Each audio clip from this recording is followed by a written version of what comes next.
Boker Tov, everybody.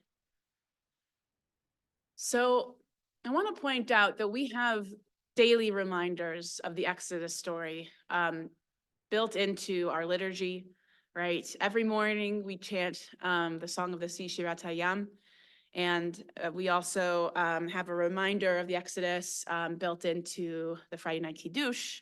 There are Micha Mocha, which we do multiple times in the day ahead of other prayers that we do. And so we have those daily reminders. I want to point out another daily reminder that connects to this week's Parsha, Parshat Bo, where, Parshat Bo, Moses is coming before Pharaoh. We have the remaining 3 plagues. And during this last plague, we have a crucial part of the story.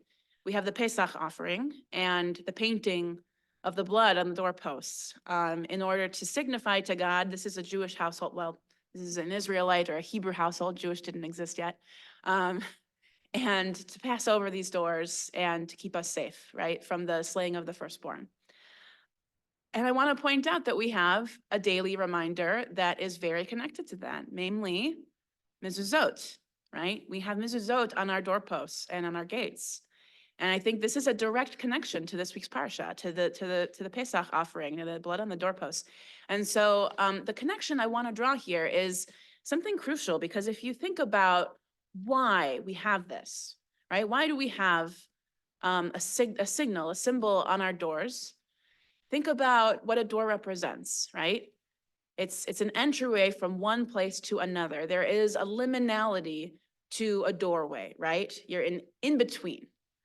And especially in the superstitious days, but even today, when you cross the threshold from one place to another, you don't necessarily know that it's safe on the other side, right? So there's a real reason why we have this, right? And it's to protect, it's to ward against evil forces or whatever. It's a feeling of protection, right? And so we have this blood on the doorpost was a real feeling of protection that our people had during the course of this final plague, the most severe of all of the plagues, and one that affected everyone.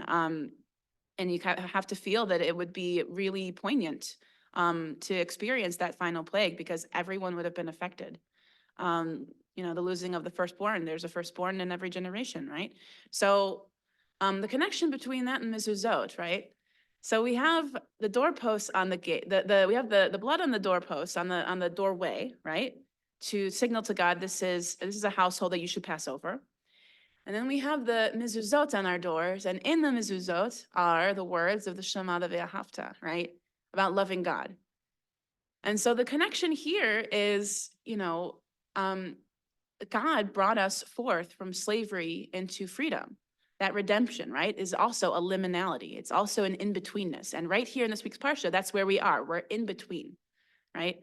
If you also think of the word ivri, it signifies crossing from one place to another, right? That is very symbolic, emblematic of who our people is, right? We cross from one place to another.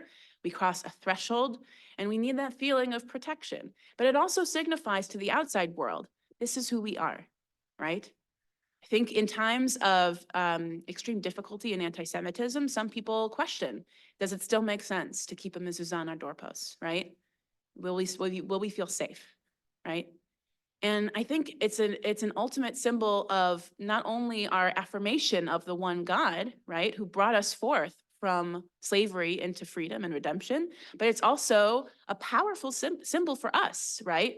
That this is a Jewish household and we stand strong in the face of any outside evil forces, right? This is a symbol of that connection. So I want you to think every time you pass through your doorways, right? Think of that in-betweenness and think of where we are at this week's portion, right, in the Torah. Think about that in-betweenness and think about when you cross from one place to another, that feeling of protection we often take for granted, right? But we know when we cross through that threshold, we have that faith in the one God, right, and our God. And we proclaim loudly and proudly of our Judaism, and we feel that protection every time we cross through.